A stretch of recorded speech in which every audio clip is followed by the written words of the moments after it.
দেখো সবাই অনেকগুলো ছোট মাছ নিয়ে আসছে আর এই মাছগুলো হচ্ছে যেহেতু রাত্রেবেলা নিয়ে আসছিল তাই অমনি রেখে দিয়েছিলাম ফ্রিজে। তো ভাবলাম যে সকালবেলায় এগুলো বানিয়ে ফেলি। তো যেহেতু ঠান্ডার দিন এখন মাছ ভিজতে একটু সময় লাগে, তবে হ্যাঁ রাত্রে যেহেতু নিয়ে এসেছে ওই জন্য একটু কম সময় লেগেছে। তো এই ঠান্ডা মাছ বানাতে কেমন জানি লাগতেছিল, ভাবলাম যে একটু ছাদে বসে রোদে হচ্ছে মাছগুলো বানায় তাহলে একটু ভালো লাগবে। আর এটা হচ্ছে মোয়া মাছ, আমরা অনেকে জানি মোলা মাছ। আর এই মলা মাছ কিন্তু শীতের সিজনে আলু বেগুন দিয়ে খেতে অনেক মজা লাগে। শীত পড়ার থেকে এ পর্যন্ত খাওয়াই হয়নি। হ্যালো সবাইকে, সবাই কেমন আছো? আশা করি ভালো আছো আর আমি ভালো আছি। তো অনেক দিন পর হচ্ছে একটা ছোট ব্লগ ভিডিও নিয়ে আসলাম, আশা করি তোমরা দেখবে, তোমাদের অনেক ভালো লাগবে। তো এদিকে হচ্ছে এই মলা মাছ রান্না করার জন্য আমি সব কিছু কেটে কেটে নিয়েছি, আলু বেগুন শিম টমেটো পেঁয়াজ কুচি করে নিয়েছি। রান্না করার জন্য একটু ডুমুর ভাজি করব। তো যাই হোক সব কিছু গুছিয়ে নিয়ে মাটির চুলাতে রান্না করতে চলে আসলাম। তো ভাবলাম যে প্রথমে একটু ডুমুরগুলো ভাজি করে নিই। আজকে বেশি একটা আইটেম করব না, জাস্ট এই চচ্চড়ির সাথে ভাজিটা করব।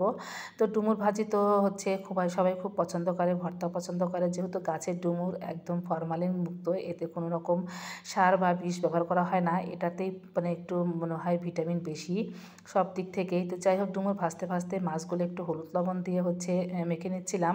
এই মাছ কিন্তু কাটতে খুব একটা সময় লাগে না, শুধু মাথা কেটে নিয়েছি আর নাড়িভুড়ি ফেলে দিয়ে সুন্দর করে একদম সানিপুর রেখে হাত দিয়ে কষলে ধুয়ে নিয়েছি, ছালগুলো উঠে গেছে।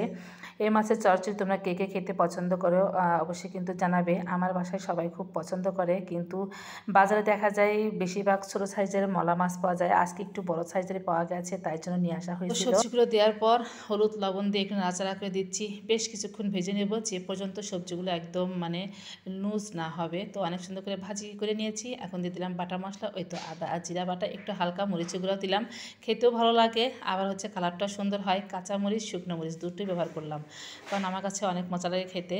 তো যাই হোক এই তো মাছগুলো দিয়ে দিলাম, ভেজে রাখা টমেটো দিয়ে দিয়েছি, সব কিছু দিয়ে নাড়াচাড়া করে এখন হচ্ছে একটু ঢাকনা দিয়েছিলাম যাতে করে মাছগুলোর মধ্যে একটু এইরকম রসালো ঝোল ঢোকে, রস রস হবে, টুকটুপা মাছগুলো খেতে ভালো লাগবে।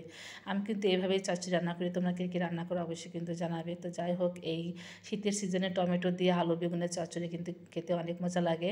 আজকে হচ্ছে রান্নাটা কিন্তু অনেক মজা হয়েছে। এর সাথে ডাল হলে আরেকটু ভালো হতো, কিন্তু ডাল রান্না করব না আর আমি ইচ্ছে করে রান্না করিনি, কারণ আমার কাছে মনে হয়েছে শুধু চচ্চড়িতেই সবাই তৃপ্তি করে ভাত খাবে, ডাল রান্না করলে দেখা যাবে ডালটা নষ্ট হবে। আর আমি বুঝতে পারছি যে চচ্চড়িটা অনেক মজা হয়েছে। তো যাই হোক কালারটা কিন্তু অনেক সুন্দর, একদম ঝাল ঝাল করে রান্না করেছি। তো যাই হোক আমার রান্নাটা কেমন হলো অবশ্যই কিন্তু সবাই কমেন্টে জানাবে। আর সাথে একটা ডিম পোস্ট করলাম শেষে, ওই তো মেয়ের জন্য, মেয়ে যতই ছোটো মাছ খাক না কেন খাওয়ার সময় বলবে যে আমার জন্য একটা ডিম পোস্ট করনি, তো পরের চিন্তাটা আগেই করিলাম। তো যাই হোক আজকের ভিডিওটা এ পর্যন্তই। ভিডিওটা কেমন লাগলো অবশ্যই কিন্তু সবাই জানাবে। সবাই ভালো থেকো, টাটা।